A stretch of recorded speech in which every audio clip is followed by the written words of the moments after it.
everyone, and welcome back to FiddleUP. I'm going to teach you about the bow. So you can put your fiddle down, and I'm going to talk to you about the bow here. So again, this is a carbon fiber bow. You're totally welcome to use wood. Wood is perfectly fine.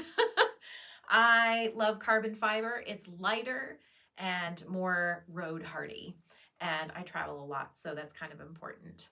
So this is a bow I've been using for a very long time, probably 20 years or more. Actually, yeah, over 20 years. So they do last a very long time. It'll live longer than me. I also have black bow hair, which is really unusual. I don't know anybody else who uses black bow hair these days. It's just something that I really like the texture of. I really like extra sandy, gritty bow hair, but normally it's white bow hair, and I would go ahead and start off with that if you're just getting started out. And then you can decide later on in your fiddling career if black bow hair is the choice for you. But I promise you, I'm really the only person that does it, at least these days. It was sort of a trend like 15 years ago. People were trying out black bow hair, and they were trying out salt and pepper and all that stuff. And I loved it so much, I stuck with it. And so every time I go get my bow rehaired, I have to specially request black bow hair.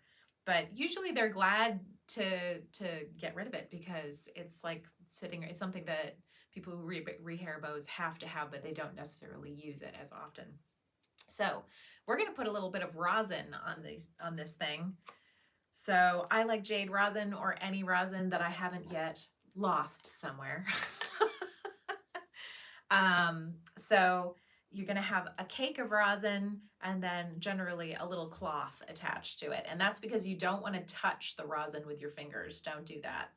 So what you're going for eventually, now the rosin will break, I promise you. This stuff is crumbly. If this falls on the floor, which it's weird, so it will fall on the floor, it will break. Don't cry, it's fine. You will never ever get through a whole cake of rosin. And that's what it's called, it's a cake. So you will never ever get through the whole thing without breaking it or losing it, I promise you, but it's okay. What you're trying to do is, you see that line in the middle? So generally you're trying to cut a line in there so it's easier to get the rosin on. I'll show you what that looks like. So less is more with rosin. The reason we use rosin, it's exactly like when gymnasts put chalk on their hands. Like it's just a little extra stick, but it's like you don't want to be like a gymnast who's like you don't want the powder to go everywhere.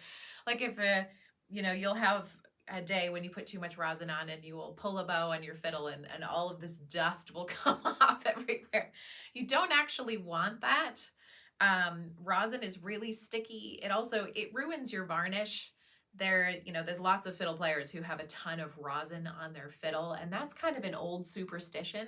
It's very popular amongst like Cape Breton fiddles players especially will have like an inch worth of rosin on there. It's not good for the instrument, but it's a style thing for them, and that's perfectly fine. It's like a fashion statement of too much rosin on your fiddle. I try not to, but honestly, it's hard to keep it off of there all of the time. Fiddle players tend to use a little bit more rosin than classical players, but I've tried to calm down on it these days. So my hair is black, so you can see that there really is none on there. There's like a tiny bit, but not very much. So what you want to do when the cake is new, you're going to have to get it started, and that's going to be kind of annoying because it's really glossy and you have to kind of scuff it up a little bit. So you can scratch the top with something. Some people scratch it with the end of their bow. But I would use maybe a quarter or something like to get it going and get it so that the dust is coming out. And then eventually you'll wear a little line in there, and that's kind of the sweet spot where you want to get.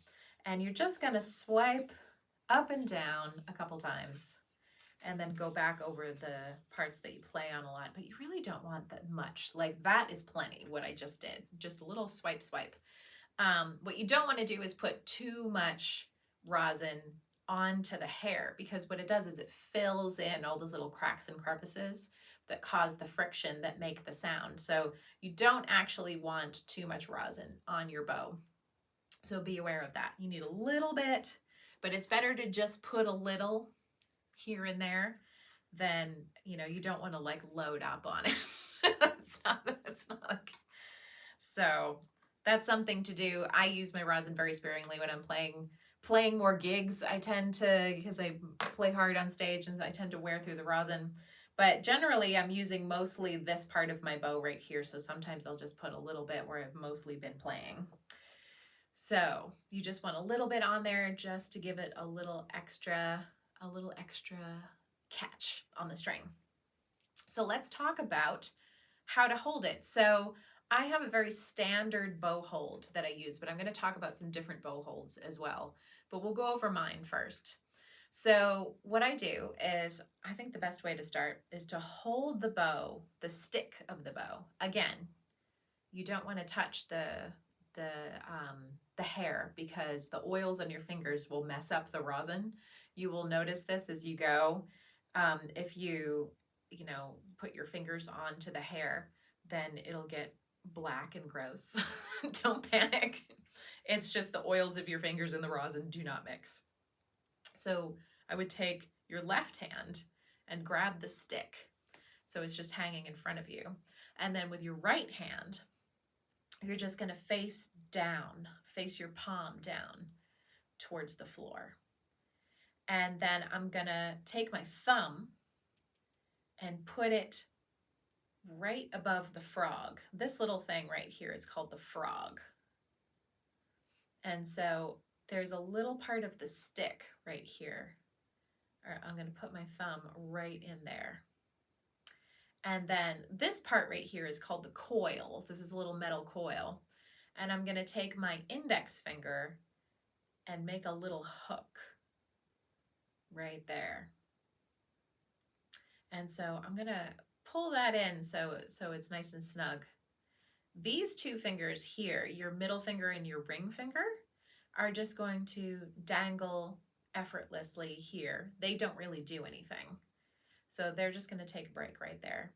And then with your pinky is going to rest right on the top of the stick. And it's almost one little bit to the side. You'll notice your stick has is it a hexagon or an octagon? I can never remember, and I don't have time to look right now. But you want to put it right on the side, not on the tippy top, but on the side more towards the rest of your arm. And a little trick, my thumb, I tend to bend my thumb and push my thumb right into the hair. Now, this is not what your classical teacher will tell you, but here we are in fiddle time here. Classical teachers will say, no, don't do that, don't touch the hair.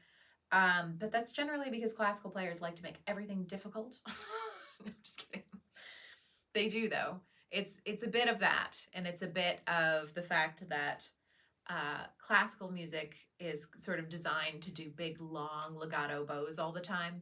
Fiddle music is about doing really short bows in the middle of the bow for hours and hours on end. So the technique is a little bit different. So I tend to push the knuckle of my thumb right into the hair like that.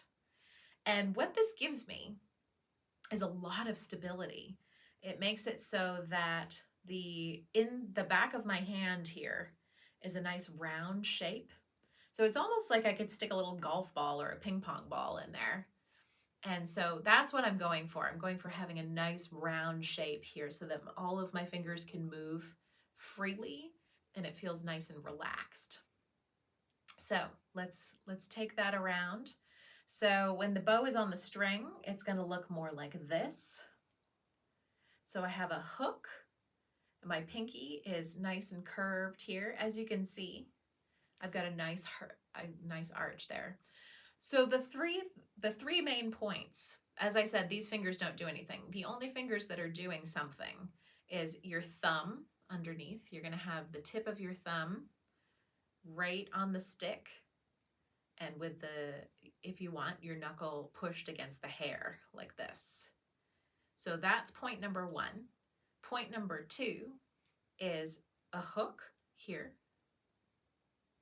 So you get a bend in the thumb a hook with your index finger, and then an arch with your pinky. And these two can just rest over the side. You want them to just, don't try to put them on top, just like the pinky.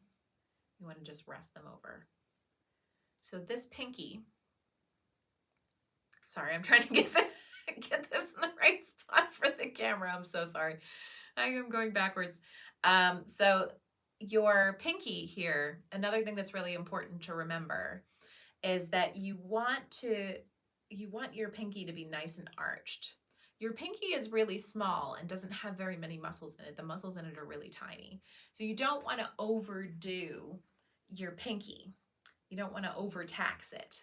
Most of the muscles that you're using in your pinky are right here. This muscle is going to start bulging out. You're going to have like a big, strong, muscly hand right here. This is where all of your pinky muscles live. Those are the muscles that are going to be bulging out. It really has nothing to do with your actual finger. Your finger is pretty tiny.